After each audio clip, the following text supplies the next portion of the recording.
حضرت عمر رضی اللہ تعالی عنہ سے روایت ہے کہ میں اور میرا ایک انصاری پڑوسی دونوں اطراف مدینہ کے ایک گاؤں بنو امیہ بن زید میں رہتے تھے جو مدینہ کے بلند گاؤں میں سے ہے۔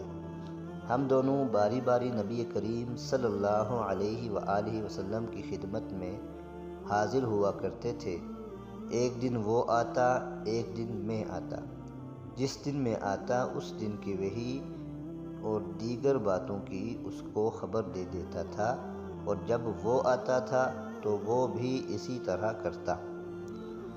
تو ایک دن وہ میرا انصاری ساتھی اپنی باری کے روز حاضر خدمت ہوا۔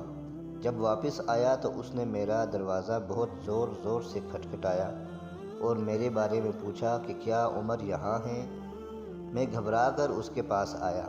وہ کہنے لگا کہ ایک بڑا معاملہ پیش آ گیا ہے، یعنی رسول اللہ صلی اللہ علیہ وسلم نے اپنی بیویوں کو طلاق دے دی ہے۔ پھر میں اپنی بیٹی حفصہ کے پاس گیا، وہ رو رہی تھی۔ میں نے پوچھا کیا تمہیں رسول اللہ صلی اللہ علیہ وسلم نے طلاق دے دی ہے؟ وہ کہنے لگی میں نہیں جانتی۔ پھر میں نبی صلی اللہ علیہ وآلہ وسلم کی خدمت میں حاضر ہوا۔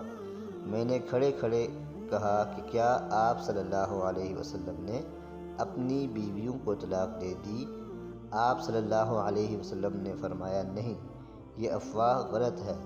تب میں نے تعجب سے کہا اللہ اکبر، اللہ بہت بڑا ہے۔ صحیح بخاری حدیث نمبر 99۔